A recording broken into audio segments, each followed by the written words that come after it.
That was Google. Damn. Google said, this meeting is being recorded. That's the information Panopticon being like, yep, we're picking this up. What's a panopticon? Panopticon is from, I want to say Foucault. It's where he talked about the theory of a prison, like the ultimate prison being like, so imagine a 360-degree chamber, right? And you were in the middle of that chamber. There's all these cells up, down, and beside you looking at you. It's just you're always being watched no matter what move you make. And that's what a panopticon is. Yeah, I'm looking at it right now. Holy shit. You know, How do you spell that? P-A-O-P-A-N-O-C.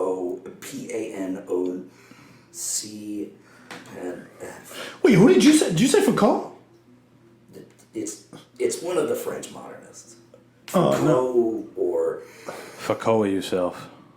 Yeah. No. The panopticon's like a actual construct. You know, and when I said the information panopticon, I was referring to, like, you know... The Word. internet, Got you. Google, yeah. Yeah, that's the thing about having my brain. I can just make that reference and be like, damn.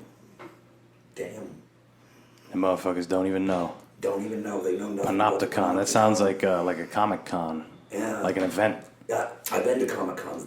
They're terrible. What are they like? I've never been to a... I know Lou Ferrigno came to Casarino's one time during a Comic Con. Imagine wearing, like, thick leather plates of armor on a 90-degree day. Right. And it's hot. You can't breathe, and you've spent $200 on tickets. And then you go and you try to find a water, and it's like $10, and you've walked like a mile. Yeah. That sounds like a lot of fun. It's terrible. Don't recommend it. I don't know. I've never even been to a regular, like a convention of things that I like. Really? Yeah.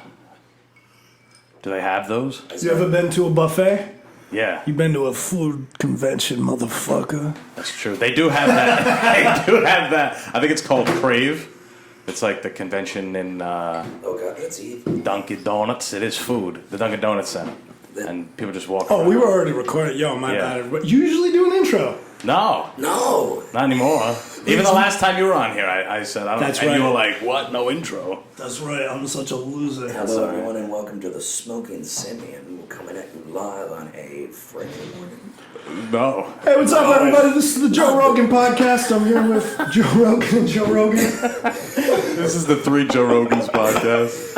Actually, I can Aliens, man.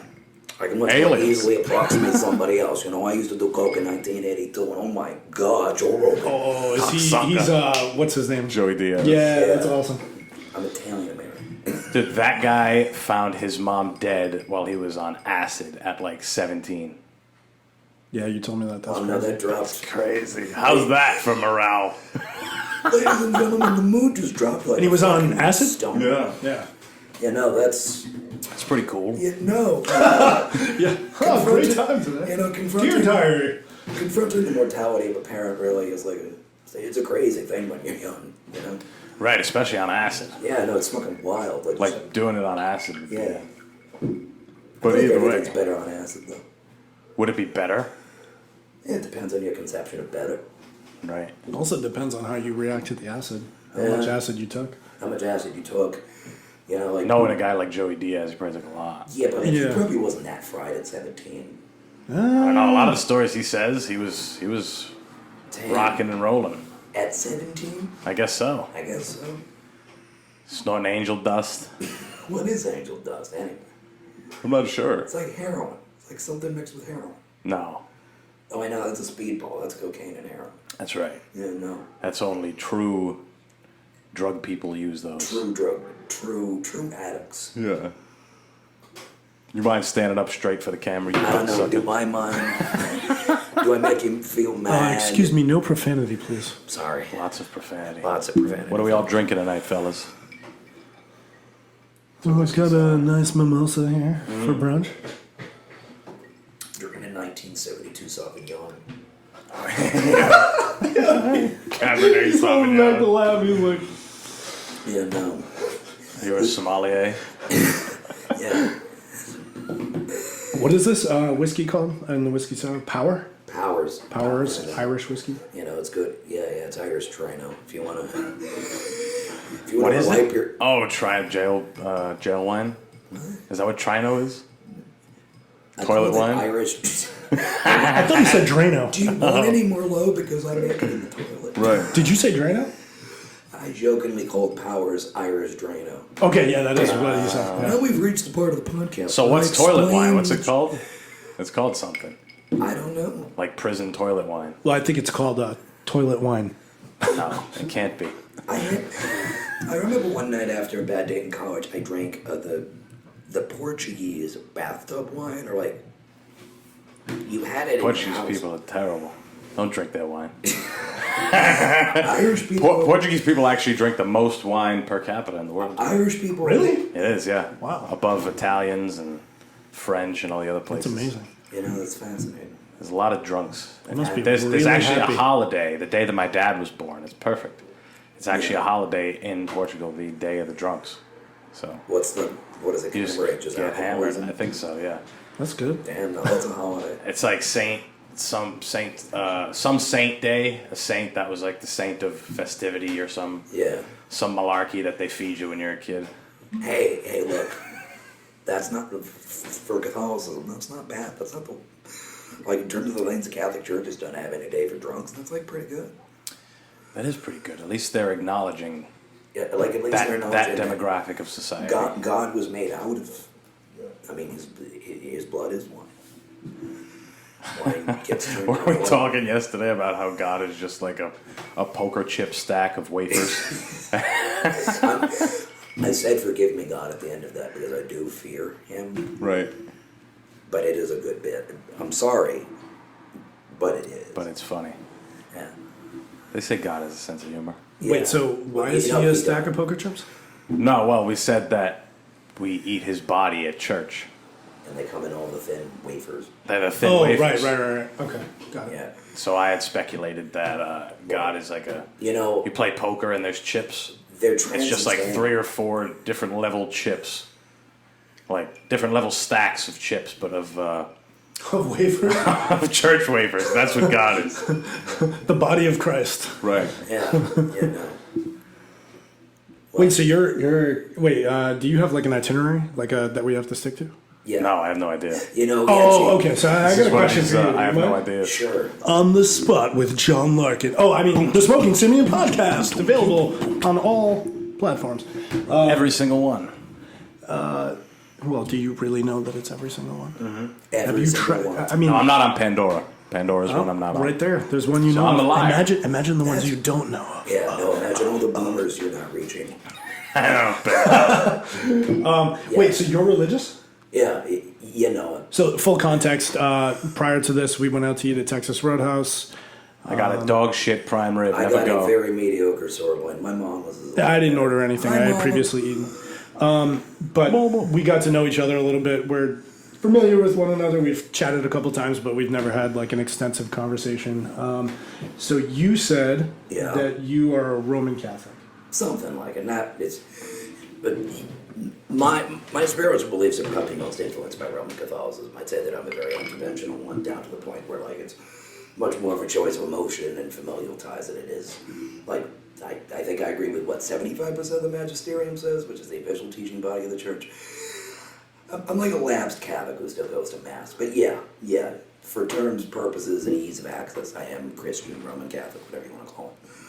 So you could describe like your relationship with Catholicism to be like what a lot of Jewish people experience with like not being Orthodox, but Essentially- like living as like culturally Jewish.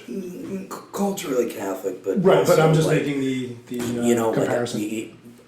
I'm some you know like a Jewish person that goes to temple on the high holy days, but like and like prays when he's nervous, but like not. I feel like that's most people now Yeah. anyway. Nobody Nobody follows that shit to a T. There are like well no, but that's always been the case. Right. Always. Yeah. Like I think in the 1400s, medieval peasants wouldn't get married technically until their deathbed because like they couldn't afford the tax.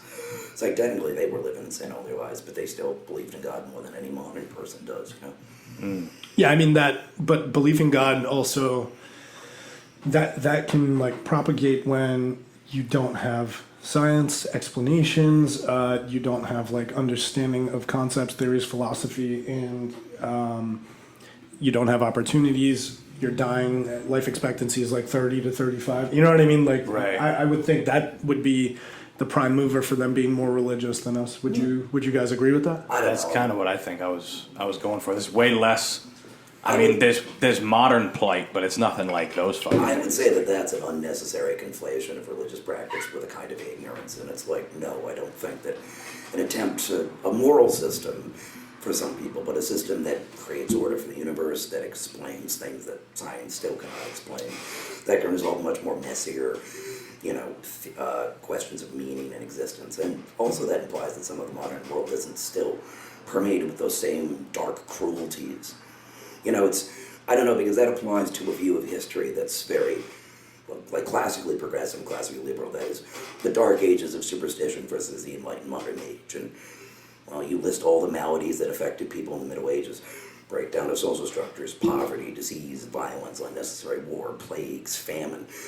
It will still plague the modern world today. I would say that the decline of traditional religion is, yes, to do with the permeations of doctrines and dogma, but also because we live in a very culture that denies any kind of higher thinking beyond consumption, I'm sorry to interrupt. I think that that's killed God more than any kind of philosophical revolution. That and the myriad of human cruelty in the past century in particular, and how that we have easier access and wider knowledge of the evils of the world.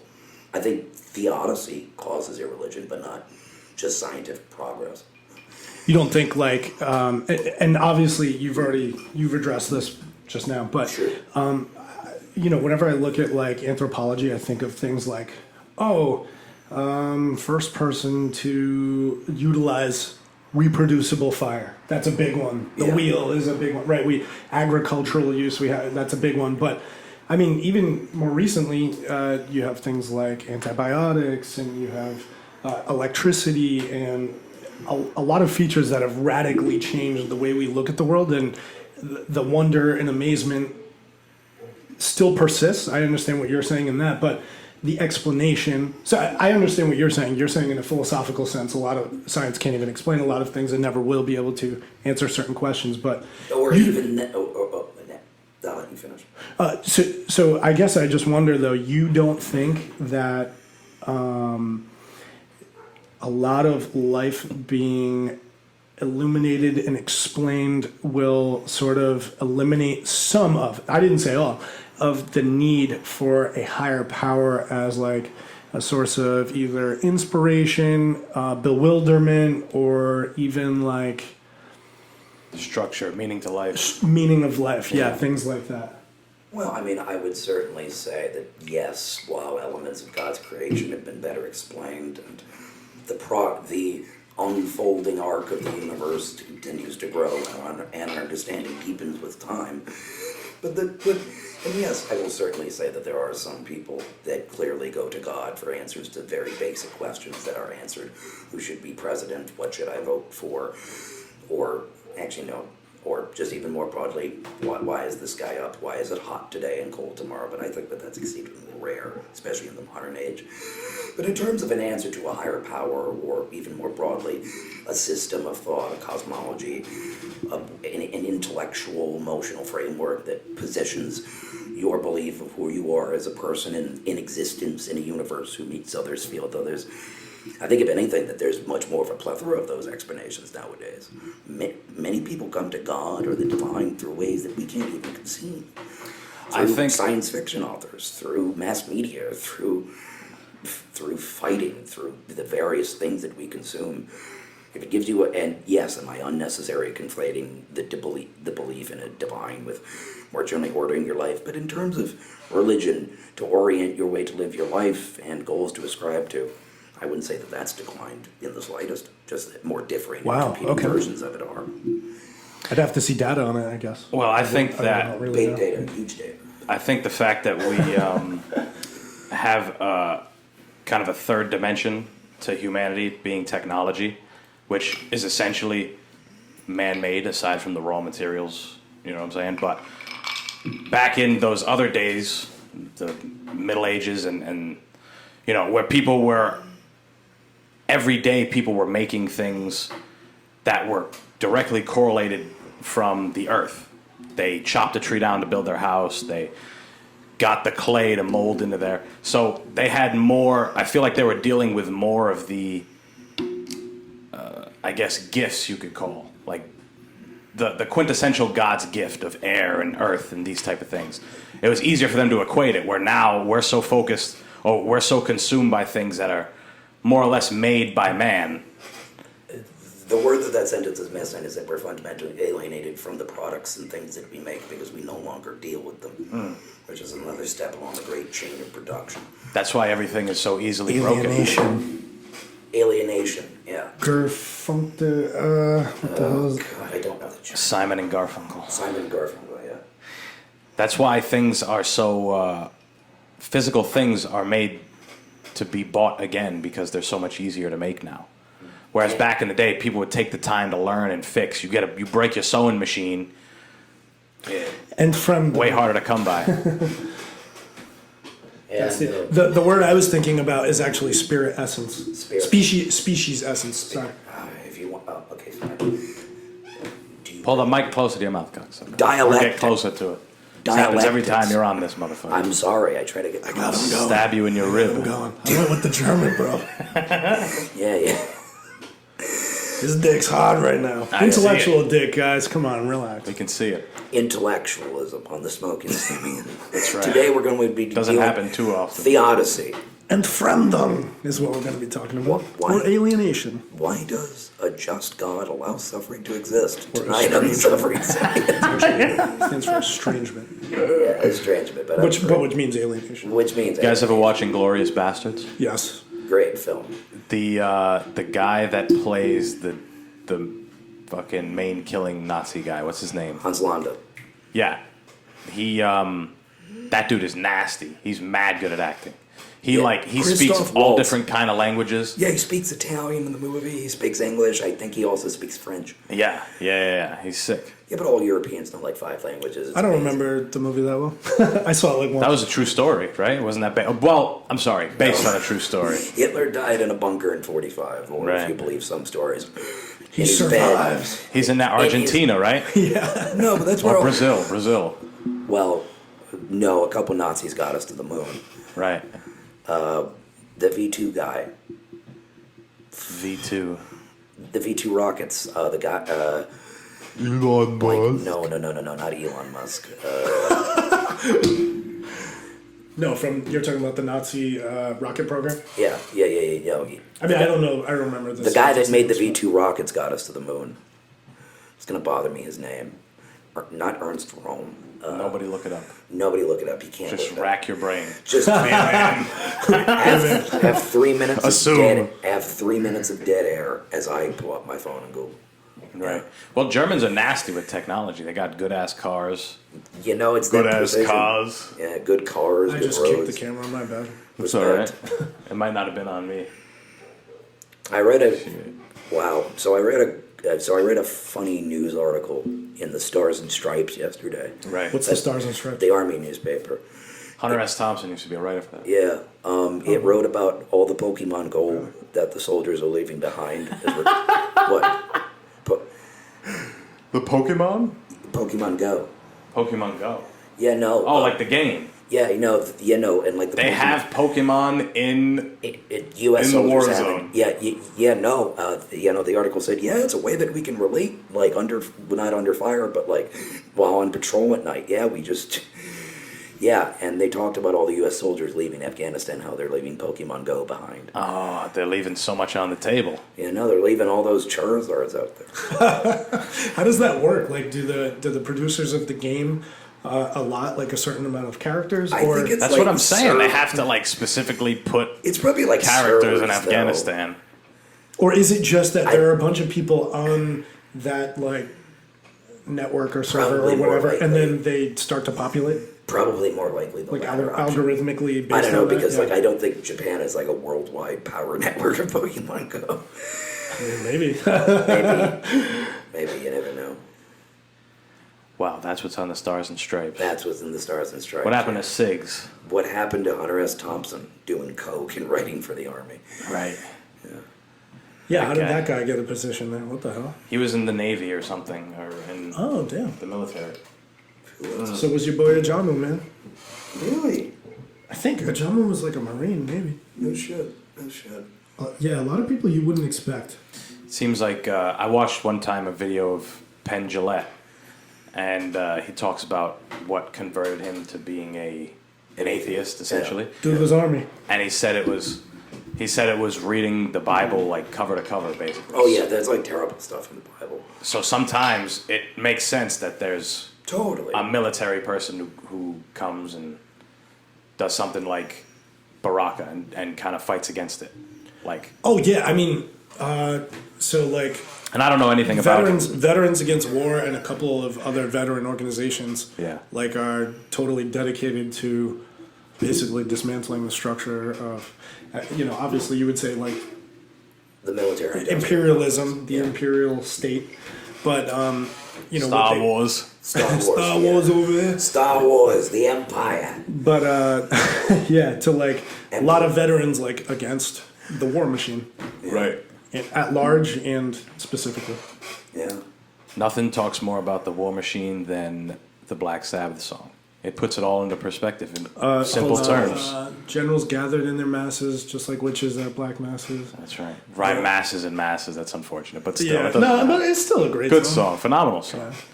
Amazing song. Did rhyme masses with masses. Yeah, it happens all the time. But that was like a revolutionary thing at the time. That song specifically. Black Sabbath has a lot of that kind of material. Sweet Leaf is like a song dedicated to That's the the love best of stuff. marijuana. Yeah. Like, yeah. I take this, it was all late 60s, early 60s. You're talking War Pigs, right? Yes. War Pigs. Okay. What I call it, War I mean, it's called War Pigs. Yeah. Right. This was all anti-Vietnam, I'm guessing.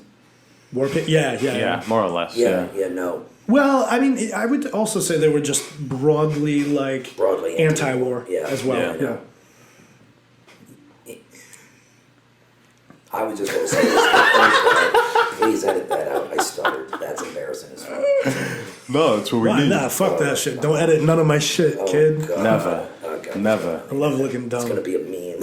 That's right. That's the most human thing I can do is look fucking stupid as fuck.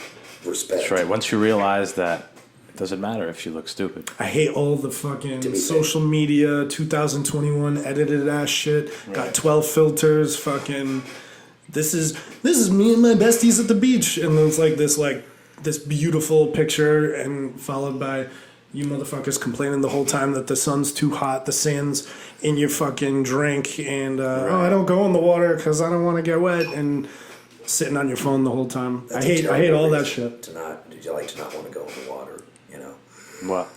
because you don't want to get wet. It's like that's That the is a whole point of terrible water. reason. It's stupid. I've gone to the beach with people who are like, oh, I don't want to do this. I don't want to do. I'm like, yo, you're just laying on a towel under an umbrella, like Snapchatting that you're at a beach. Right. That is the worst existence. You know, That is like you're. The mores of the petit bourgeois class alienate me significantly. I concur.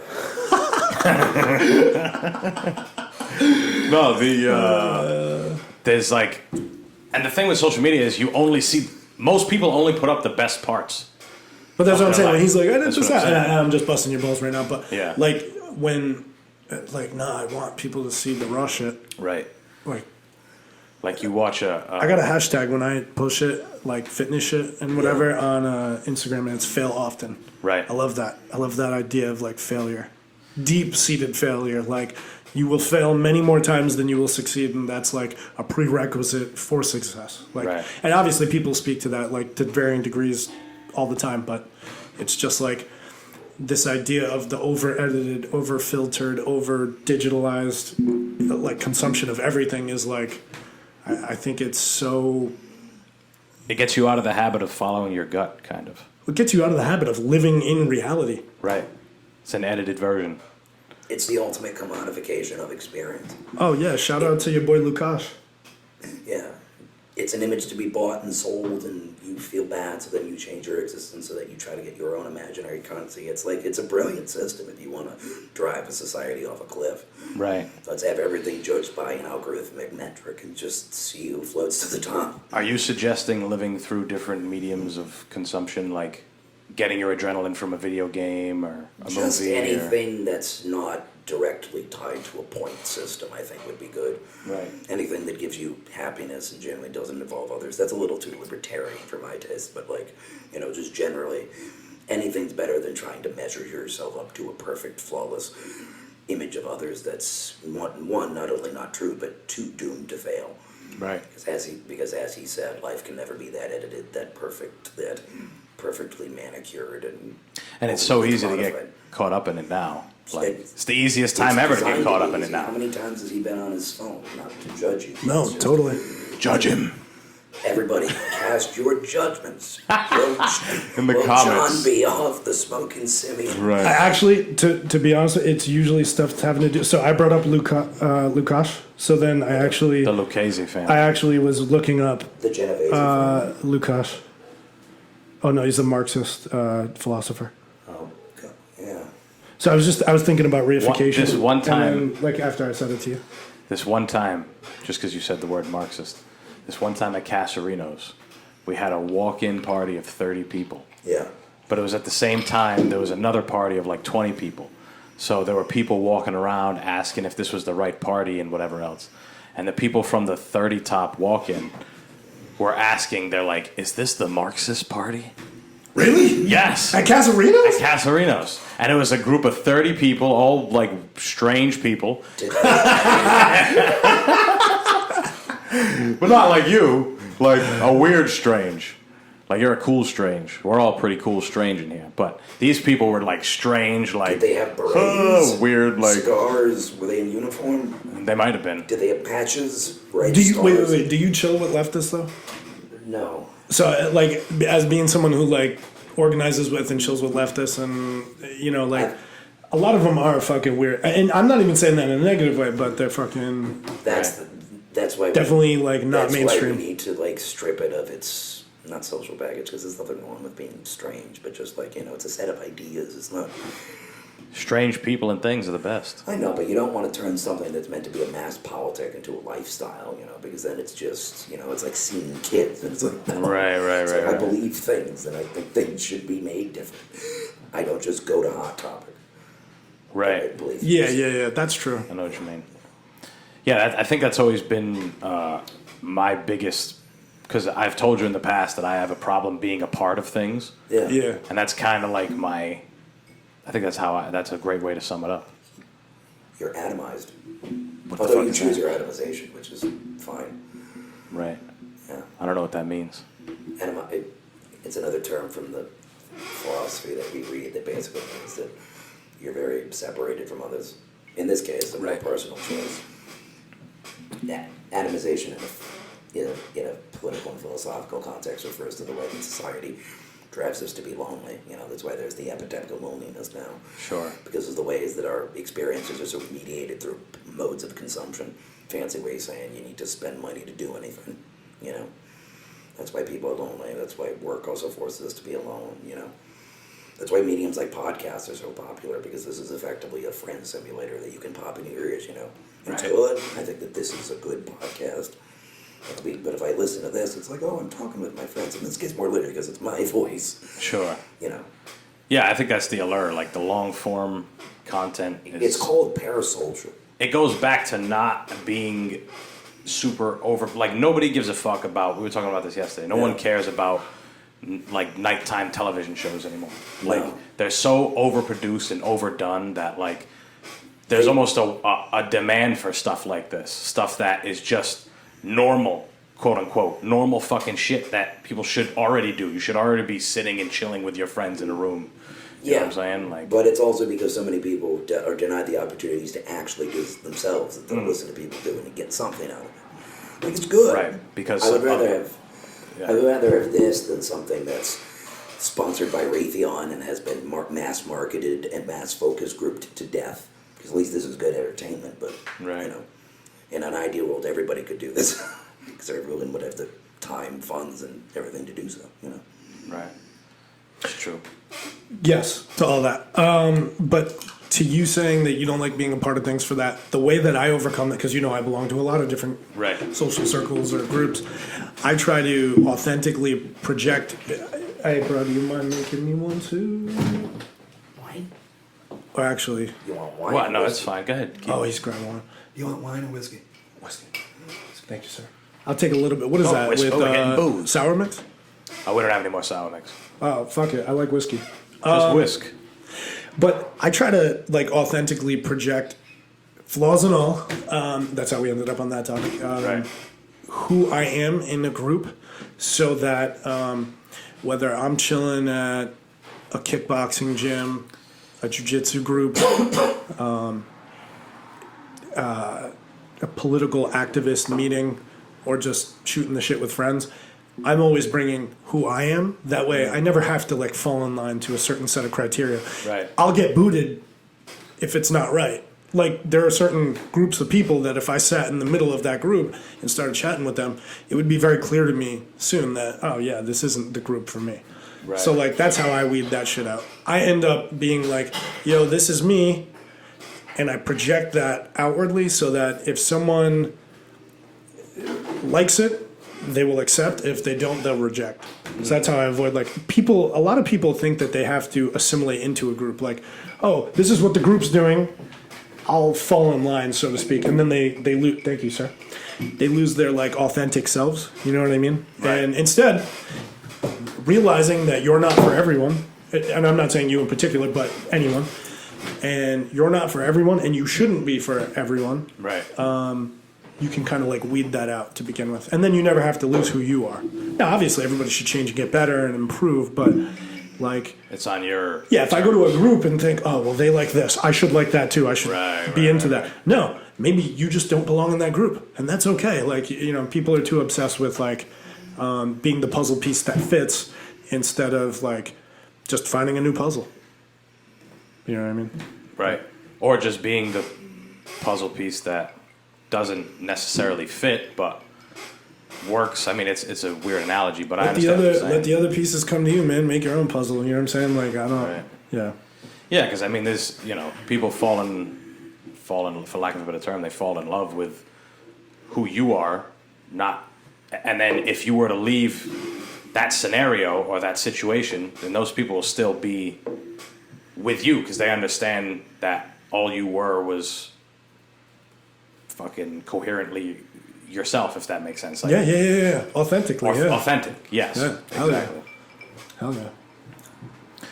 How you doing? Sound like you dropped some things in there.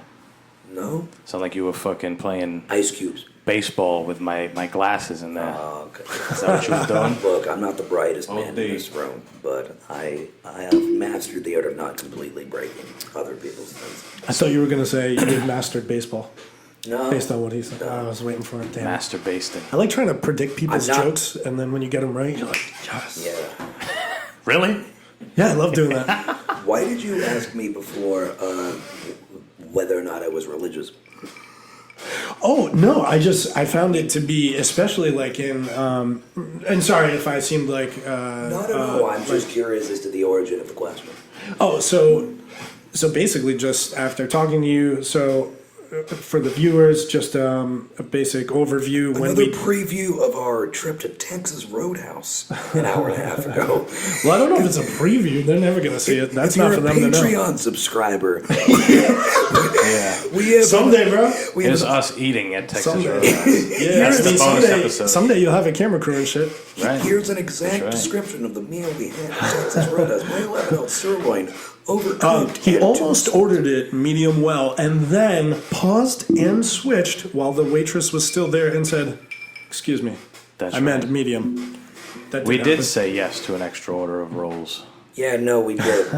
I also asked her for a Coke right when she was about to go to another table. No, but James and I, we had a discussion about just like leftist politics in general, and then you had mentioned religion a few times, and so that's what had like led me to ask that question. It's obviously I work with the Poor People's Campaign, right? So that is a religious movement, like to some degree. It's in that vein of like Dr. Martin Luther King Jr.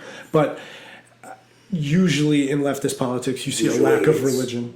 Usually it's atheism. Yeah. Yeah, it's like You know, I sans get it. religion. So I'm a bird of many feathers. yeah, no, that was just why I asked that. I was like, interesting. oh shit! Like Yeah. obviously I'm like your typical like leftist atheist, but I was just thinking like, oh shit, is he like deeply religious? Like what does that It mean? depends on what your conception of deep is. Am I about to stand on the street corner with the Bible demanding to people to repent. No, that's foolish. I love fucking with those motherfuckers. I'm sorry, bro. Is it an F? You No, got- that's you- because they're Pharisees and they're fools. The good Lord didn't sit on a street corner. He sat, he ate, he dined, and he died with the poor and the marginalized. Right, He forgave, he pardoned, he made food for people to eat. Just read the good book. That's what the four Gospels are about, amongst other things, admittedly. That's the practice of religion. If anything, he called out those same hypocrites, told them to not cast the first stone.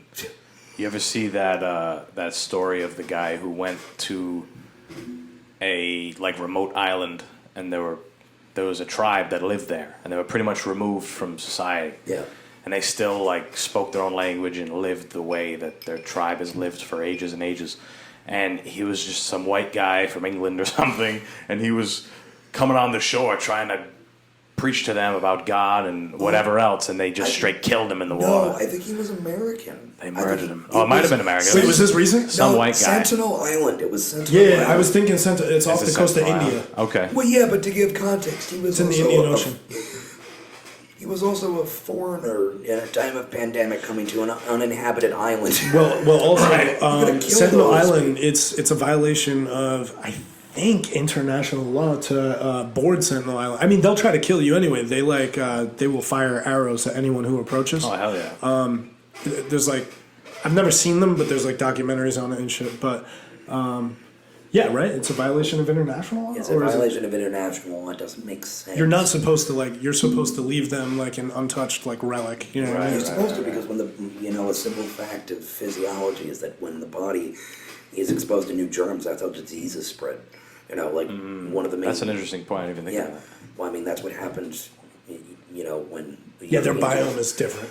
You know, 'Cause, their bodies thousands of didn't have years, the I same think. bacteria and diseases that the American had that the others didn't. You could kill those people. Imagine living like that. I mean, People lived like it a lot longer than you think. that. Well, that's what I'm saying. They live like that a lot longer than the way we live now. Yeah. And to think that there's so many things that we do now that people did before without the conveniences that we have, and we wonder Some sci-fi author's quote goes, "Technology of a sufficiently advanced level is effectively indistinguishable from magic."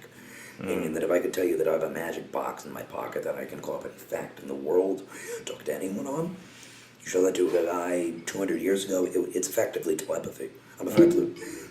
You could go across that. I don't know how. Sorry, I don't know how long they've been isolated, but They've been isolated. Well, I mean, it has to be a very long time for them to have, such a vulnerability to diseases. right? Yeah, they just do holistic medicine. Holistic medicine. what over there?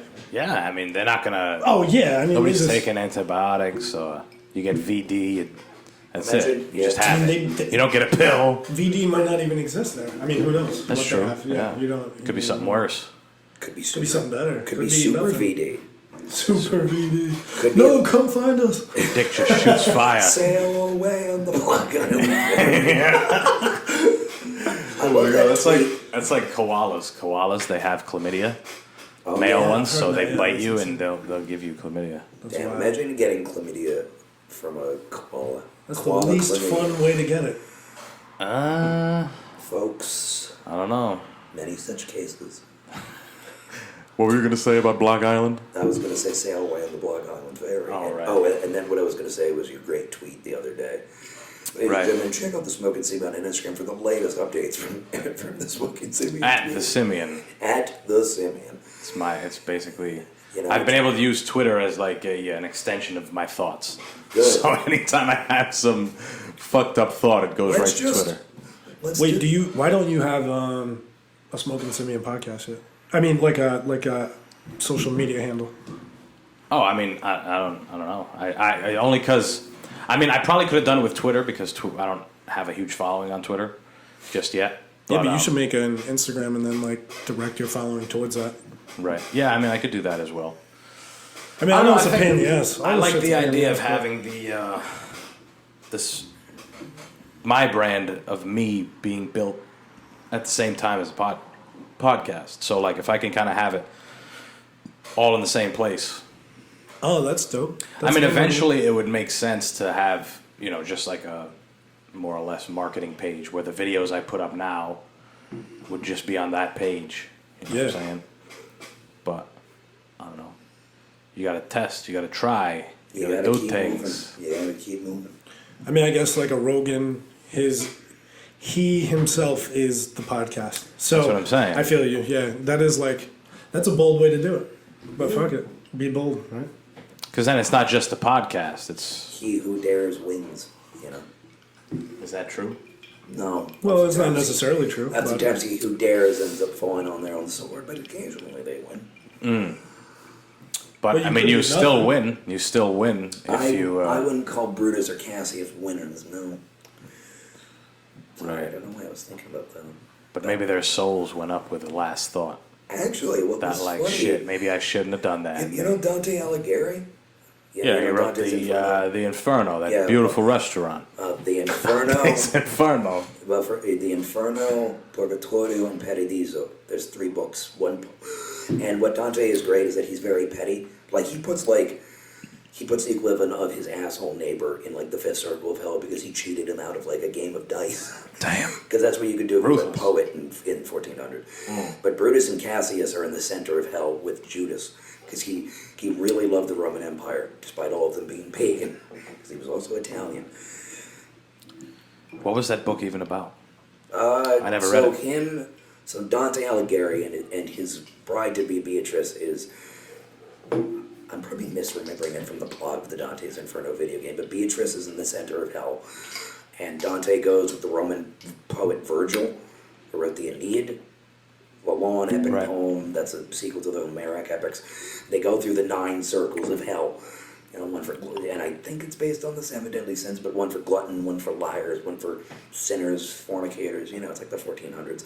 But there are like multiple popes in hell, multiple bishops, and then once he goes down to the center of hell, which is cold because the devil's frozen there. Don't ask me why. It's basically Catholic fan fiction. I'm serious. Like he made It's like it a all cult up. classic. Yeah, It's like Belly. yeah, it's like he wrote Harry Potter fanfic, but he put his neighbor as like. Is that the only book that's become a video game? I feel like I haven't heard of many. I don't know shit about video games. I play way too many video games. Way too many video games. Fallout New Vegas, it's a classic. You still play the fuck out of Fallout New I still Vegas? play the Fallout New Vegas. What is there to do anymore? Have you done everything? I've done everything, but it's just like the world What game? story. Fallout New Vegas. What is it? Fallout New Vegas. Fallout. I feel like I've heard of Fallout. The U.S. fought the Chinese, and the Chinese won. They dropped nukes all over us. Yeah. And now it's like a nuclear wasteland. Yep. It's a nuclear wasteland, 200 years. But there's like a bunch of Fallouts, right? There's a bunch of Fallouts. Yeah. But Fallout New Vegas is great. It's set in the Nevada desert. It's like you have like one faction that's like trying to take over. That's like a liberal democracy. You have an army of slavers led by like a guy that calls himself Julius Caesar. Yes. Who uses Hegelian dialectics. You have like a 200-year-old. Really? Yes. Yeah, like he talks about Hegelian dialectics in the game. Thesis, antithesis. That's where I really learned about Hegel. Oh, Folks, wow. play video games. They're very educational. Right. Tell the people what these dialectics are. Brief. Don't fucking I'm just turn it to surprised Johnny I'm talking History about over here. Johnny History. Oh my God, Johnny Podcast. You gotta do this. You gotta do this description in this voice, like a All guy right, from so- Jersey. all right, Tell so- us about the Hegelian fucking whatever. Or so Hegelian dialectics is this thing where there's this thing it's called a thesis, right? And then there's a thing that ain't it, that's the opposite of it, called the Right. antithesis. Right. So you got your thesis and your antithesis, and they come together because they fucking hate each other. That's right. And that's what's called synthesis. So you got the first idea and the second idea that's the opposite of the first idea get together, they make a new idea. And that's Hegelian dialectics. Interesting. It's a way of viewing the world that, like, do you mind if I add?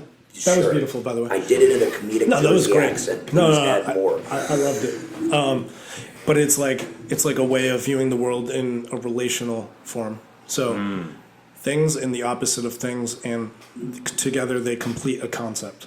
It's like an internal struggle or an external struggle between things, and that's like a mode of viewing the universe. It's one of the many ways that humans have formulated the idea that out of struggle comes meaning and becomes. Oh, I see what you're saying. You know how people say, "Oh, without the rainy opposites. day, you can't appreciate the sunny day." Right. That would be like Hegelian dialectics, That'd like, be, well, what's the quote from Nietzsche that you have? summed up. That I have in my ribs. Yeah, what is it? To live is to suffer, to survive is to find the meaning in the suffering. And that is another formulation of the scientific concept of Hegelian dialectics, or just even more broadly, how humans rationalize struggle, suffering. Right. You must feel pain to know pleasure.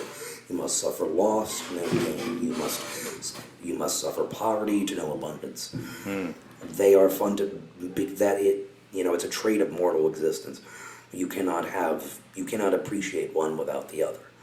Philosophy, I think, is such an interesting. Philosophy is Or fascinating. to It's add, interesting because they define each other. Yeah. Right. So in being contradictory, they define themselves within the relational contradiction. So without the contradiction, they would no longer have their definition and they would cease to exist as is. Is that like an They give accurate- each other form and purpose. Sure. Yeah. But it's It's like not. the yin and the yang. But they the also help each other define each other. Sure. And ultimately, it's the coming together. It's that synthesis. It's the third step of these two opposing ideas, the conflict, Right. resolving to some degree and coming together and forming a new meaning. Like that is essentially what you talk about on the show the whole time. Sure. You start out in one state. You need to survive. You need success, goals, passion. You work, and then those two come together over time. They produce results. Right.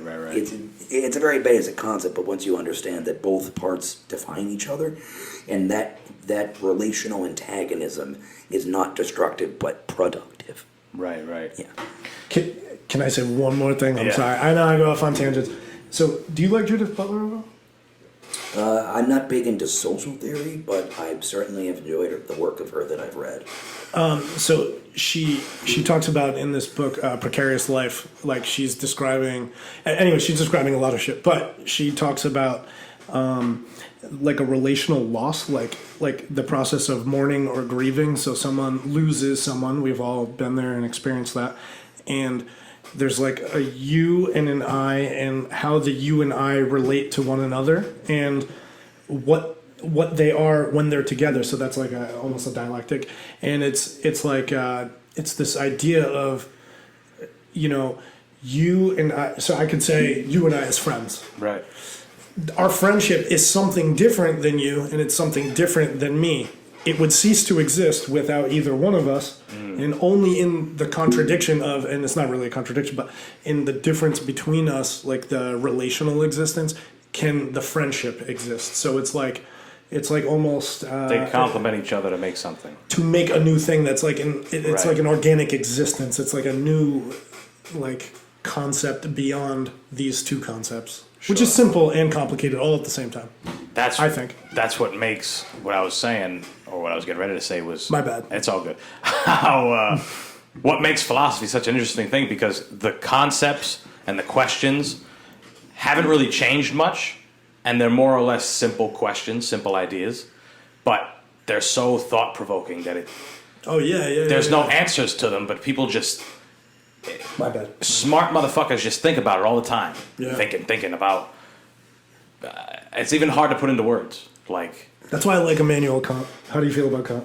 I will say that when it comes to moral philosophy, I almost always go back to the Plato. You're a deontological ethics guy. No, I'm into an odd mixture of Christian social teaching and old pagan ethics. I'm not trying to say that I imagine myself as some kind of gladiator, mind you, because that's insane. But in terms of the moral lessons articulated by Confucius, Jesus Christ, in terms of, of course, I put my own modern political spin. I'm also a bit of a hedonist. I'm also a bit of a, an overly critical postmodernist, and like most modern people, in terms of the mass proliferation of information, of the internet, social stratification, and all of that, I have a lot of weird philosophical influences, but most broadly, no.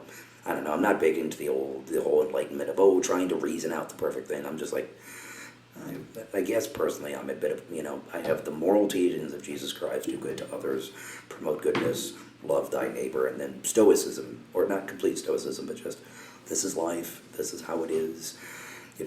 You do not worry about the future, because you will be equipped with the same weapons of reason that you do now.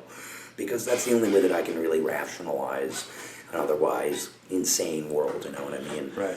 Billions of people, catastrophes, and catastrophes, movements, things so greater than the individual man, that I just kind of find a system where do good with what you have around you, and that's how I avoid getting overwhelmed, because I have a tendency to hyperfixate and to overthink, and that's how I kind of relax and control my mind. Basically the serenity prayer. Right. Do you know the serenity prayer? God, no. Lord, give me the... You'll notice as soon as he says it. Lord, give me the wisdom to change the things I can. Give me the patience to not know the things I can, to the wisdom to know. I didn't the pay difference. attention in religion class. Oh no, that's like a common one. People was a put that menace. on. People put that on their walls, like when you walk in their living room. It's like right next It's to like the- grant me the wisdom to know the difference between the things that can change, can't change. Right. Like, the strength to change. It's like things live, you can't. laugh, love, but less shitty. Yeah. It's like live, I don't even know less shitty. It's like the classic version. Folks, the globalists are putting live, laugh, love up there. They want you to live. They want you to laugh. They want And it's you to turning the love. frogs gay. Folks. But no, what I meant about Kant, and that's cool. That I like your perspective on that. Immanuel Kant was a philosopher who arguably is like the second greatest philosopher of Western philosophy. Aristotle probably being number one. The categorical imperative baby. Oh yeah, yep. Right But on the smoking noumenon, seat. phenomenon, yeah, a Phenomenology. priori, a posteriori. So Reasoning. Kant, very basic. But I feel like I've heard the name. But what I meant was Kant was one of those dudes who he would just sit in a dark room all day. He was kind of a weird dude too. When you're Very around- weird. Like, and there were like cockroaches in his room and stuff. But like, I guess that was like common back then. But he would like just sit with a notebook and like think all day. In relation to what you said, like some people just sit and think. Yeah, like yeah. he would just think all day, and he came up with the Critique of Pure Reason, just like, which is a book like that big. It's dope, but it's like it's crazy. It's dense. And he's got two companion pieces: the Critique of Pure Reason, the Critique of Pure. I can't remember the next two, but anyways, he's literally thinking about reason and what that means. Like the dude's just thinking about that all day, every day, writing like, oh no, fuck that, throws that away. Like, no, I need to write it this way, and like, it's just crazy that people even have that capacity. I will to say do that so. I do basically follow a version of Nick McKean ethics. You mentioned Aristotle. He wrote Nick McKean ethics. Oh yeah. You know, it's probably some influence of the fact that I've gone to Catholic school all my life, and I believe in a kind of personal virtue. You know, the most virtuous life is an examined one. Interrogate one's moral actions and try. And that's vastly simplified and stripping out a lot of the other old world nature of the stuff. But, live your life honorably, nobly, and do your best to do Catholic philosophers love the Greeks. They loved the Greeks. We love taking from the pagans. Wink. It's such a weird thing to me. That was always weird. I was like, what the hell? Yeah, it's one of those things where, people love to take from the things Well, that you they don't can like. trace the lineage of like the Greeks, the Romans, and then the Greeks. settler colonial state in Israel. Yeah. To even formulate an idea on how to process reason, and just the concept of reasoning to me is like you said, it's crazy to even have the brain power to just sit there and consider it. He was there trying to reconcile two schools of thought called the empiricists and the rationalists, and the rationalists believed that all thought, all knowledge was obtained due to thinking about it. Like, you can reason into a thing. That's why he's calling it the Critique of Pure Reason. And then empiricists believe everything that is known is known by experience. Sure. Empirical, like data or something.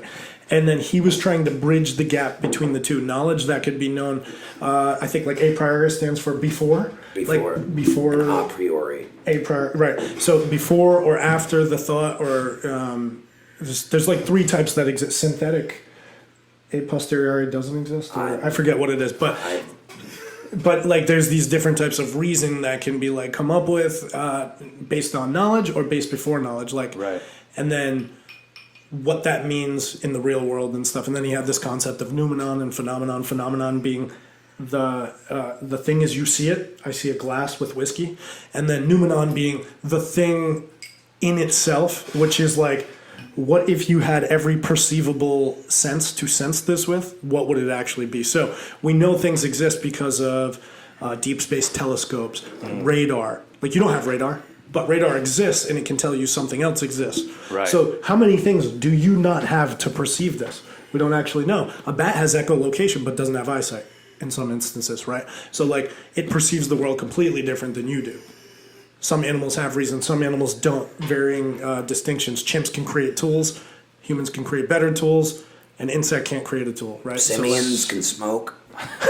So his argument was that reasoning was connected to He was trying to bridge perception. the gap. He's saying, yo, some knowledge you can only come to before, like knowing, and then some knowledge you have to come to through empirical data and Right. coming into like interacting with the thing. And then noumenon and phenomenon is just like his conception of, yeah, I bet like he's almost predicting levels of science. Like, I bet this glass is a thing, but I bet there's more tools to examine it that I don't possess. I bet this thing is deeper than you think it is. The classic example that I think is like, I didn't learn this in college, but I just read it on my own, but like what they teach to students, like professors online will say this, is it's like trying to describe a 3-dimensional object to a 2D figure. Like, imagine if you lived in 2D and he lived in 3D, and he's now trying to explain to you what that camera is or what outside is or something. But you're Muhammad Ali on the poster right there, and you're like laid across a wall. You can't understand what a tree outside is and what climbing it's like, because it's like inconceivable. Right. But like Kant, living in the 2D poster, surmised that maybe there could be like a 3D or more world. There could be more. Like, yeah, and I think science has largely like showed that to be true. I mean, it was just a formulation. I think that's his like really greatest contribution, but I don't know. Right. Okay, I'll try my best to play off Immanuel Kant's critique of pure reason on the smoking simian. My bad. No, it's completely fine. Get closer to the mic. Okay. Fucking prick. You guys got me drinking whiskey. What did you want? Right. I'm cutting weight. It's hitting hard. You know, Cutting weight for fights, man. Oh shit. I got Muay Thai fights coming up. salute. Best of luck. Oh, thanks, bro. Appreciate it. Best of skill. Best There's no of such skill, thing as right. that. I was gonna say. Oh, I believe in fortune. That is true. I'm a deeply superstitious I man. believe in reps. I believe in beans. Beans. I believe in belief. Right. Do you believe in miracles? Where are you from? No, but like I can't prove this empirically, but I'm a deeply superstitious man. Right. Deeply superstitious. I don't like things with the number 13. I cross myself constantly. I throw holy water on myself. Yo, I'm a mail him the number 13. The way you You're described like, what the hell is this Amazon package? Don't do that. the way you've described like Don't. an imperialist like thought process. Empiricist, because imperialist is something that me and him could yell about for the next Right. 45 minutes, uninterrupted. Empiricists aren't wrong, by the way. Or right. Well, the idea is, it sounds like what you're saying, the idea is you know better from experience and doing. Oh, yeah. Well, they're trying to derive the nature of knowledge. It's like deeper than like what you're talking about. Motherfuckers like sitting thinking. Yeah. Like these motherfuckers are thinking the shit out of It's shit. way deeper than I They're know. like, oh, what about thinking? What is thinking? How did I think about that? Like literally, he's sitting in a 2D poster, being like, he's sitting in the world, being like, I bet there's more to this world. Let me like put it formulaically. Right. Like holy shit, dude. Let What me the try fuck? to articulate the very meaning of existence and sensation. I'm just gonna walk myself in the room and be like, okay, I can do this.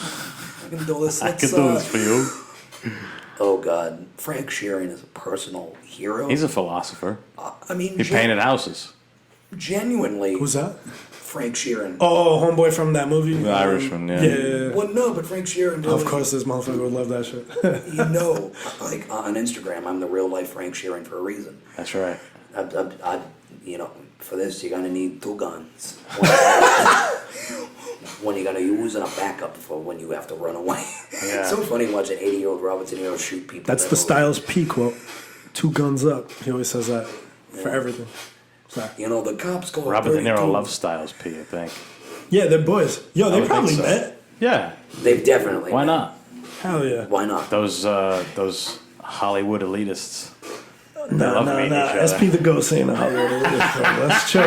You gotta watch your fucking Those mouth. famous people Watch your fucking up in the mouth. hills. They're probably talking, hey, Can't I took talk- food out of 800 families' mouths. Can't talk about the Phantom Menace that way, bruh. No, but they. Nah, he's right though. See, There's he like understands. I like 75% believe that those people do worship the devil, though. Right. Maybe not literally, but they served him. I'm gonna let that hang there. Folks, Hollywood, Agent of the Devil, find out tonight on this market.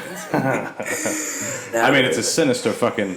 The whole concept of Hollywood it's is a sinister group thing. built on evil, but I don't think they Hell literally yeah. do. I mean, you hit the nail on the head when you say taking food out of people's mouth. Right. I know Yeah, you but- believe that too. Yes, but like even more literally, like you know, like I do the like. Have you ever heard of that guy called Ed Buck? No. He's a major donor to like Hollywood and the Democrats out in California, and multiple people have just ended up dead outside of his home from overdoses. Hasn't it been happening in, what is it? It's in somewhere specific. It's like it's somewhere in Los Angeles. A lot of these famous people over history, rock stars and shit like that, have just died up in the hills. Yeah. Through drugs, through alcohol, through abuse, and probably Right. a few through murder. You know what I read the other day? What? You know who he is, Max Kellerman. Yeah. Are you familiar with Max Kellerman? He's a boxing analyst. Well, does he? He's analyze also on other sports? ESPN now. Oh yeah. I mean, I don't follow other sports, but So have you ever seen the video of it was a boxing match, and I forget the guy's name. I was looking this up just the other night. But anyway, the match ends, and there's a guy with crazy hair, and then there's a guy with like a regular haircut. And the guy with the regular haircut wins, and he raises his hand, and then he goes over to hug the guy that he beat, and the dude cracks him, wham, right in the. You've seen the video, I would think. yeah, probably. I mean, I've seen like all these weird like novelty videos. Two guys at a face-off. One guy hits the other guy. Post-fight, one guy hits the other guy like. But he KO'd him. He KO'd him. Like the guy that lost had no glove on, just a hand wrap. Well, that's KO'd assault. him. We went to they arrested him. He spent months in jail. Simple assault. I mean, you should. But the reason why I brought up Max Kellerman because is later on in life, that guy killed Max Kellerman's fucking brother. Over a boxing thing? No, it was supposedly they denounced it, or they figured out that there was pretty much no motive. He was just a guy that tends to flash out from time to time and punch people in boxing rings after they lose and kill people essentially with, I think it was like a blunt weapon, a pretty bad killing. Jesus. But like, how did they come into contact with one another? So Is it just ironic that was his brother and he's a boxing analyst and that guy's a boxer? So I think Max Kellerman's brother also had something to do in the boxing world because he was sharing an apartment with this guy. With the boxer? He was letting him live in his... Because this guy was like a scumbag, this boxer. Yeah, why is he He went letting him way live alone? downhill. I don't know. He wanted... Maybe they were friends. Maybe he was just trying to help him out. Damn. And dude fucking beat him to death in Marked the him. house. Yeah. It's crazy. Just like some coincidental shit. Might have been in Los Angeles as well. That's why I brought it up. We were talking about killing. Or maybe it's just coincidental that we now know Max Kellerman. How long ago was that? I want to say early 2000s. Oh, he murked him a grip ago. Yeah, he's spending like 28 years in jail or something for that. Damn, yeah. I mean, that's not bad. I think that'd be murder one or murder. Actually, no, that's probably murder two. Yeah, but if they fought and then it resulted, it could even be manslaughter. I mean, okay, then it depends on it depends on the lawyer and it depends on the judge. Yeah, but what I'm It's saying easy. is, if you can convince a judge and a jury that like they had beef and it led up to something and it was a consensual fight, but he just happened to get murked, like Tovarish, it is all about the if, because if you can't. it's about the reasonable person, isn't it? Oh, God. Yeah, I can tell you about. Yeah, I can talk to you about the Everything in legalese is based around the reasonable Legalese. person. No, that's like a term, right? Most of the modern law is based around the reasonable person. Legalese is like the language in which legal bullshit is written. Right. I say bullshit to It's like the standard emphasize by it. which you judge. A Emphasis. It's the words. The emphasis on the syllable. Right. That's a lot of laws in general. It's just it comes right down to verbiage and the words. Well, you yeah, use. but so legalese, It comes like down to how you play with it. it projects this idea of the reasonable person. Am I quoting that right? Reasonable it's a metric by which you judge a person's actions. Would a reasonable person, and that means nothing, Right. or everything, depending on how you look at it, like let's say you kill him because he points a gun at your head. They would ask, would a reasonable person I don't know, 90% of people do that same thing in that situation. In Right. that case, probably. Yeah. Oh, he pointed a gun at my head for no reason, so I killed him. You'd probably get off. But then we got into a fist fight, and then you killed him. Well, now it's a totally different type of scenario. That's why you Right. probably get 28 years for doing something like that, probably because you could pitch it to the jury or the judge, depending on whether it went to the bench or the box. Like whether or not, hey, there were mitigating circumstances that made this, It's not the same as like sneaking up to someone and poisoning their food But and then watching from a window. You know what I mean? It's like, it's but different. To a large degree, the law is a tool to be used, and it all depends on who's using it and for what purpose and how good they are at wielding the tool. Oh, absolutely. It's, we need to project the fiction of the law as an unchanging series of binary rules because that's how we, this under keep order in society. Oh, you steal, you're going to go to jail. You murder, you assault, same thing. But to a large degree, it's fungible. Not fungible in the sense that you can't completely get someone off for murder, but you can certainly mitigate it up or down depending on your Right. skill and your knowledge and your way to make a pitch. Right. Yeah, a lot of it It's how is. you sell something. That's what I was going to say. A lot of it is just being having conviction with what you're saying. Say what you want about Americans, but they understand capitalism. It's all about how you pitch what you're going to sell. It's not much more than what you're selling. Right. I mean, you can get away with it though. You can if you have the money and the power and the luck. Bill Cosby. Wait. Going your on boy, tour. Your boy is Noam Chomsky, right? Oh, Okay, Noam Chomsky said in a I speech, do like Parenti though. he's going to know what I'm going to say, but Noam Chomsky said in a speech in an essay that if judged by the Nuremberg laws, so he already knows. So basically, the Nazi leadership was tried at the Nuremberg trials. No, yeah. Right, and so judged by the Nuremberg laws, every post-war U.S. president would be hanged. So that was a quote from Noam Chomsky, the guy that we were talking about earlier. And so I would argue that money and power easily are the metrics through which law is judged. I mean, why aren't there a predominance of rich white males in death row? Why is that predominantly minority and impoverished people? Right, I was more referring to the edges of the particulars of the law. Oh, got it. Okay. Sorry, I'm not being argumentative. No, I'm no, just no. throwing it out there. You're raising good points, and you're also that would probably be the other half of the way that I would describe the legal system. The law as a concept is different from the way that it's in practice. The way that it's in practice is largely determined by the material conditions. What you have in your pocket, what you look like, what you are, your station, how well you speak, all the things that you can't exactly dictate. Sure.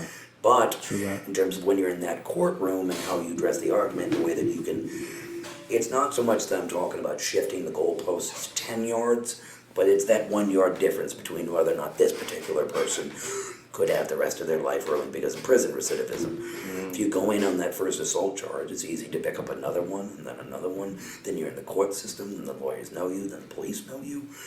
In terms of wide societal factors, the law is determined by material conditions, but in terms of the individual practice of it, there is room to smooth out the roughest edge. That's why the reasonable person is actually conceptually a good metric. What would the reasonable person do in this situation? That seems like a reasonable metric. The problem is all those mitigating factors. The problem is What you society, look like, where you were born, how you were born. What does the society look like at the time? At one point, if you were a black person, you were considered mostly a slave, maybe a freed person, Right. and even as a freed person, not subject to the same liberties in any way, shape, or form as other people, right? Even at some junctions, Native Americans or something like that, comparatively. But so one could argue that the entire system is completely flawed in that instance and is irreconcilable with morality. Right. Well, I mean, it's also about who you're presenting this to, because Oh yeah. a certain group. Oh of people, yeah, absolutely, 100%. Might think something's reasonable. Exactly. A certain group might think this is reasonable. Another group that's why they try their best to get a wide array of jurors, different kinds of people. But, Can I play a clip? sure. Okay, so Bobby Seale, when at a Black Panther Party meeting, talked about that exact topic. And I had a lot of people, I posted this on social media, and a lot of people asked me at the time, what does he mean about that? Because he said, he was making a list of demands, the Black Panther Party demands, and part of it was we need to be judged by a jury of our peers. Right. And that's why that's important. Because, if you're, and this is not like meant to be controversial on your podcast or whatever, but if you're a white dude from Barrington and you're a dark-skinned Latino from Central Falls, you two have different worldviews. Sure. I mean, material conditions are different. So, like Hegelian dialectics in action, things are contradictory there. So, that guy from Barrington, it's not his fault that he's born there and that he looks white and that's his life, but he can't judge you the same way as your peers can, right? It's going to be a completely different lived experience. Sorry, I go off on tangent. No, that's fine. But that's also where like some of the stranger points of view kind of come about. Absolutely. When people who aren't in that don't come from those material conditions. They come from complete opposite ones, and they try to speak. For example, yes, it's like state testing. State testing. Yes. None of those guys who make up the state tests are teachers, are there, are in the space. So how can they judge on how well a school is doing based on some arbitrary test, cookie cutter test as well? Because they're giving the same state test to the Barrington kid that they are the Central Falls kid. So it's totally true. Right. I mean, you can look at it even scientifically. Like Silicon Valley is predominantly it's now the demographics are shifting because this is known. But I'll just give an example. When using AI testing to examine faces, white faces and white male faces in particular are more easily distinguishable than our black faces or indigenous or Latino faces because you don't have enough of a representation of those people informing the algorithm. The algorithm's only as good as the person who informs the algorithm, right? Sure. Or who writes the formula. Like it's never, yeah. No, that's... Go ahead and play that. Just don't show the video. You probably want to lower it a little. That's going to be loud. You just killed somebody's eardrums. Don't.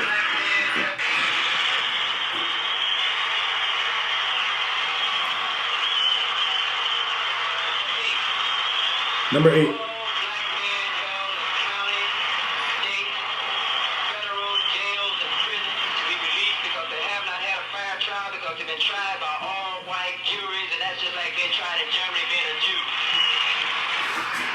Right. I learned about this in civil procedure. Jury selection, it's very hard, or rather, there are special, there are special rules that you can strike, or that you can, a lawyer can file if you have an all-white jury, especially in a case regarding race, you can file to have, the case dismissed or the case changed or at least the jury thrown out. Sure. Because, thankfully there are ways, small ways, and not altogether complete ways, but small ways that we've gotten better with this. I'm not a big believer in incrementalism, but it's, there is something to be said that at least the system knows that it's a problem. Band-aids. Well, Band-aids. Bullet holes. It's like having a Band-aid when you need a tourniquet, motherfucker. Once again, I completely agree with the message, but did you have to say it right when I was saying beans into the microphone? I'm sorry, bro. Beans. He can edit that back in. Is my boy Johnny Man still the outro? No, I haven't used it yet. Yo. I don't know what I'm going to do. Exclusive. Maybe it'll be on this episode. I don't know. I'm nervous about it. Why? About putting it because he goes, fuck yeah, at the end of it. What do you mean? That shit was dope. I know, it is dope. Everybody thinks in fuck yeah. Right. Come on. Profanity socially fucking acceptable. Right. Hell yeah, it's 2021, bro. Yeah.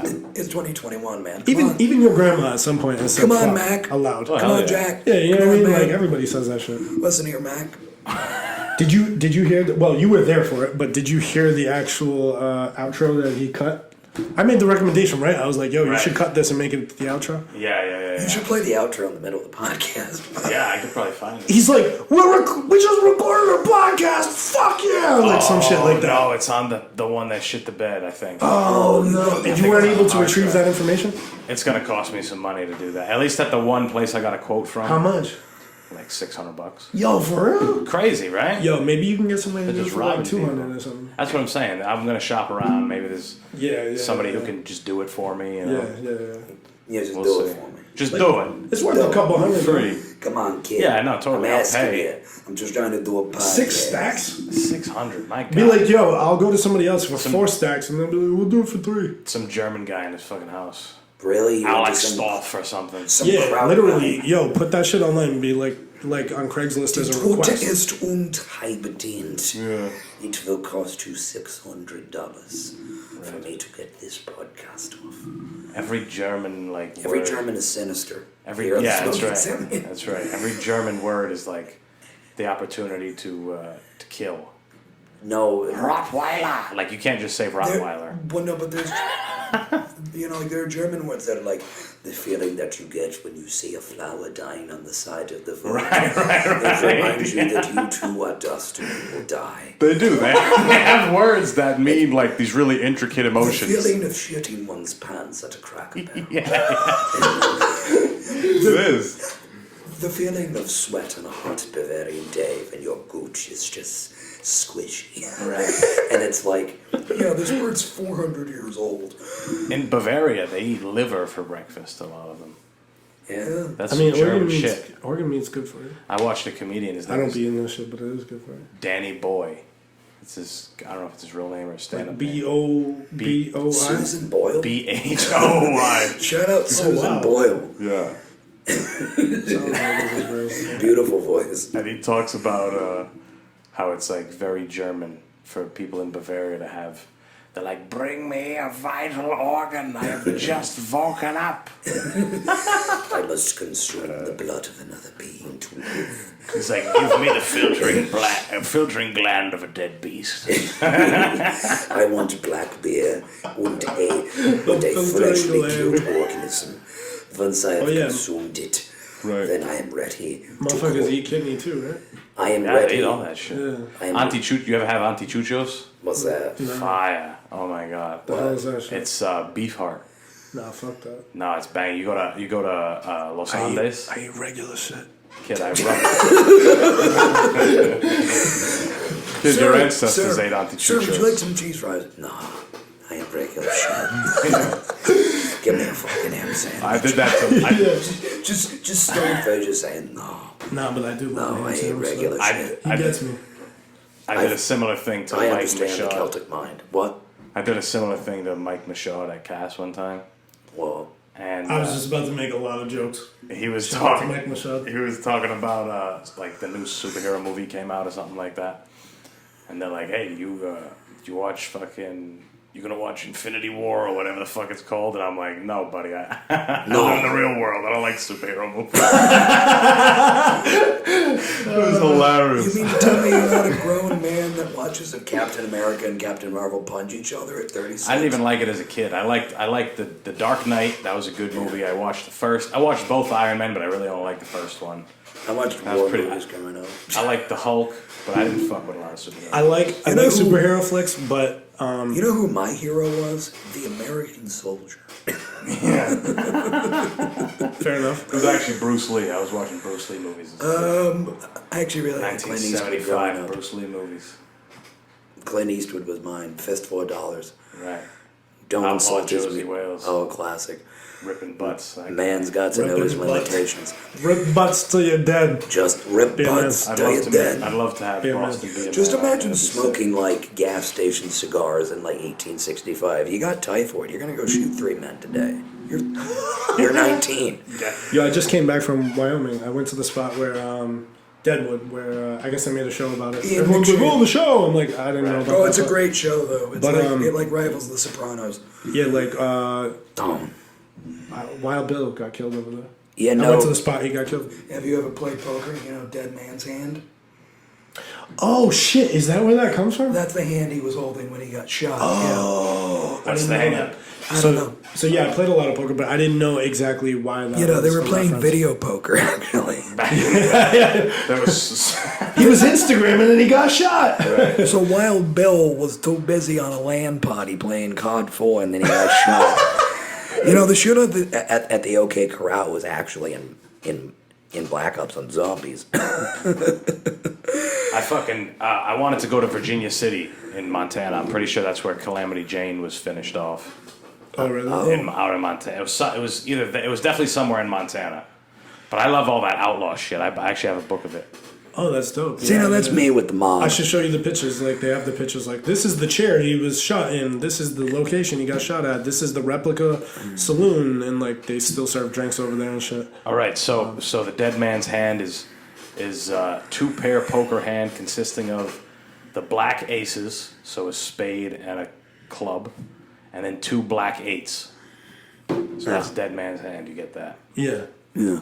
That's pretty sick. So, you know, I'm that way with the mob, which is like kind of sadder because they're like fatter, older, not as good as like. Not as Wild Westy. I don't think that. It's more like romantic. The idea of the mob that we've given. Yeah, it's more romantic, but I don't know. Like it's less like rugged.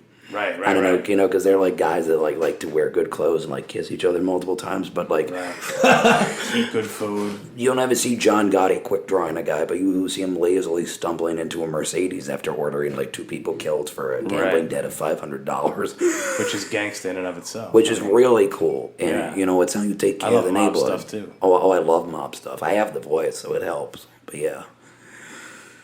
I don't know shit about mobs. Raymond Patriarca. You know, he ran the city well. I'm vaguely aware of like He patriarchy. ran the Like, city right, well. He took care of people. Just to give you an idea of I watched a documentary it was talking about the 5 families in New York. But usually when you watch a mob documentary, it's from like a pro-mob point of view. Yeah, like a mob sympathizer. Yes, exactly. But like this one was like a mob, like nerd, just like, oh my god, I know every Yes. detail. Yeah, I exactly. don't sound like that. He's like, yo, chill, bro, chill. Yo, chill, bro. Actually, it was the Lucchese family, which is from Calabria in Italy, actually. But it was from the police point of view.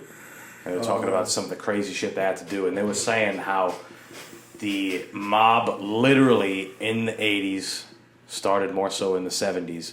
But the 5 families gained so much power. They basically ran New York City. Like any job over $10 million, a cut had to go to the mob. Like anything. They had the unions, they had the docks, they had the influx of materials, they had the jobs. You literally could not do business in New York City commercially unless the mob was fucking involved.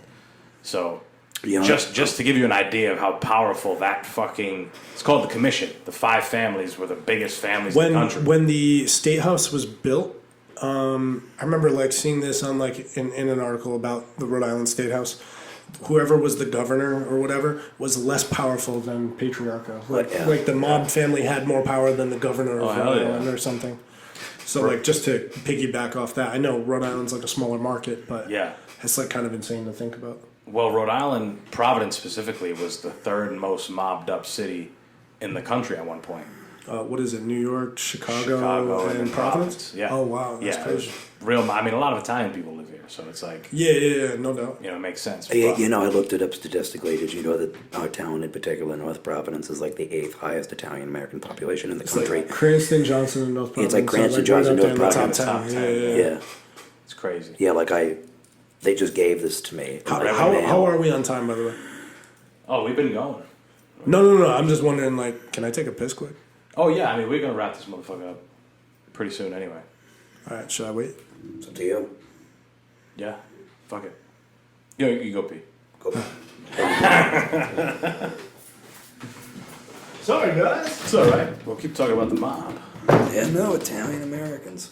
No, I don't know if I was telling you. I know I was telling John about the how Rodney Tillinghast Yeah. was basically a hitman for Raymond Petroff. He went to jail for 20 plus years, whatever else, and he was given the position of director of public works in Providence, Rhode Island, which is the capital for people who are not from here. It's not some ho-hum fucking position. No, it's not. But the reason he was given it was because essentially, Buddy Cianci, who was the mayor of Providence at one point, was very much mob clicked up. Yeah. And he wanted the word to be spread. So they said, Rodney, here, go ahead and do this. And he's like, nah, you got to give me kind of an incentive. So they gave him a job. You know, my grandpa's cousin, will be, let's see, he killed people for Patriarca, both in Right. prison and out. Yeah, it's like, it was big back in the day. It was just the way you made money. And, that's what I do find funny about Patriarca, because he was working with Loisel and telling Hast. Yeah. Which is already a big break into the mob codes to work with non-Italians to begin with. Well, my mom, she's at very least seen the woman who was Petriarca's heart doctor, the cardiologist. She was the first woman cardiologist at Merriam Hospital or whatever. I forgot her name. But my mom saw her before, and she had, fucking diamond rings and furs and all this stuff. And, Outside of her practice? So not at the hospital, she saw her, walking around. Well, when you're sorry, at Raymond, the hospital. when you're Like- Raymond like coming in Patriarca's with that shit on. cardiologist. She was like that at the hospital? Probably, yeah. I mean, she's Raymond Petriarca. It's not like she's doing anything illegitimate. He's gonna give her gifts, though. You know what I'm saying? It's just an Italian. Then you look after you look after your own. Isn't that illegal? But you can just give somebody something. Oh, It's just a sure. gift. It's not like a political gift. It's A not the same viral thing. report with the state police. I'm It sure. it might have fallen off the truck, but I mean, Ain't it's a that a gift. beautiful thing? Right. Don't you love when things fall off the back of a truck? It's spontaneous. It's spontaneous. That's a funny, that's just a funny. Yeah, I fell off a truck. I actually That's use just that awesome. statement sometimes. It works well with this voice. Italians are so good at keeping things Subtle. vague and subtle, and it's until they explode. Just stupid enough. Just dumb enough. Just be like, hey, you gotta do what you're doing, and when you don't do it, you do it. You know exactly. You know exactly what they're saying. Because when you do the right thing, you gotta not do the wrong thing. When That's you do the wrong thing, you gotta do what you're doing. You That's a understand? huge theme. They all say, "Do the right, just do the right thing." Do the right thing. We gave you especially this when money. Do the right thing with it. Do Bring it exactly, back. do exactly what I want But you more. to do with it, but more. I want to generate more money. I want you to work in your labor surplus value for me. Could you do that for me, kid? Or you just threw in some The means of marks. that's the joke. That's good. Well, it goes to show it doesn't matter what race, what anything. If you're faced with an impoverished situation, you're going to find crazy ways to make money That's and what live. I know. I mean, that's kind of, I haven't read it yet, Kid. but the concept of his dissertation. You know. Oh, his. Yeah. My dissertation I about. remember your dissertation. Oh yeah. We had a The special on Dish the- station. we had The a similarities between Hamas and the IRA. Yes, light top, pretty light top. Good reading. I read about all of them. They do some How things. long is that? How long is it? 30 pages. No. It capped out at 60. God. 60, and then that's including the references. So it's like 50 pages typed. Who feels like being smart? Nobody. It's terrible. I gotta work all the time. My brain don't stop. I just wanna smoke a med. That's right. Yeah. Yes. Well, all right. All right. That's Finishing this all over the place podcast with Smoking Mid. I think that's the perfect way to cap it up. Smoking mid. I hope we can revive Mr. Johnny Man. What do you mean? For the outro. To put it in Yeah. the outro, yeah. I've been saying I was going to use it, and I haven't used it. I see sometimes I say things on here, and I forget because I do it so often. sometimes he forgets to record. Right, I did do that. That's happened, folks. But I, Not good. We just finished the podcast. Folks, Fuck yeah. folks, we have many people coming up to me and they're saying he doesn't record the podcast. Not true, folks. All the time. everybody disagrees with that. The lying media. Crooked. Fake news. The fake, loser. You're wrong. He really picked the perfect name for his social media. Come on, Get it? man. Come on, Jack. Listen here, Mac. He's just trying to. He's a bad dude. Bad dude. He's recording a podcast. Forget it, man. Have a Listen here, good Mac. night. Wait, he picked the perfect name for what? for his podcast. His podcast, his social media. I cannot wait for the Donald Trump podcast. That's Folks, going to be great. folks, this episode was sponsored by Squarespace. If you want to make a website that's very good, that's very beautiful, use offer code Trump for 50% off. Trump just becomes the new Rush Limbaugh. He's like, do you need to shave your balls? I need to shave my balls all the time. Folks, And let me tell you, Manscaped, they got you covered. folks, when I tell you the best meals are from Blue Apron, best food I've ever had. And then I've eaten everywhere. I've eaten believe me, every. Yeah, believe me. Listen here, Matt. If you want to, hunt a killer. If you want to play this interactive game where you and a bunch of friends pretend to, hunt a killer, Jack, just Download it. download it. Button. I forget where. Where can do you want people to find you guys anywhere? Like behind a tree or something? Is there like a place that you frequent where people can come in and rob you? Do you think we're on the same watch lists? No, because I'm like way more out there. I think on Damn that it. kind of stuff. Yeah, Folks, I'm not cool enough. I gotta get more cool. it's not cool. I mean, I suggested an addiction earlier on. An to be addiction? your issue. Yeah, Respect. remember that's how we came up with the Lenny Bruce conversation. Right. Respect. Gotta have edge. You can find me at _strenuous_life_ for Instagram. I almost said podcast because we're on a podcast. For Instagram, and that's like my primary mode of like communication. Got like all the other ones, but that's Strenuous that's the is one. spelled STRENOUS. Strenuous. There might be an I somewhere in there that we're forgetting. No. No. You can find me at James. Might be a Q. First. QAnon? Yeah, that's right. It's real, by the way. James Say that is the QAnon shaman. I am not the QAnon shaman, no. Where are your horns? Where's my goat skin? I need to storm Congress and So live it's stream James it. K. James the First on Instagram. That's Right. James first with a 1. And then most importantly, follow me. Because Hey, Barbosa, these 0 other 0 two something. people- These other two people are What is they're just cogs in the machine. Just cogs. 0 0 what? Worthless proles. It's all the links are in the description. I don't say it anymore. Oh, you fancy motherfucker! C is the means of podcast production. Download the Smoking Simian today. Right. And head on over to There's a Obsessive- specter haunting the podcast. There's That a specter is James and John. There's a specter haunting the Smoking Simian podcast, and it's obsessive aggression gloves. That's right, and you gotta go to the website if you want. ObsessiveAggression.com. There's a link for that shit. Alright, motherfuckers, we're done. Thank you, John Larkin and James Fanning, for speaking for as much as you did, for as long as we did. And that's it. Peace. Arrivederla.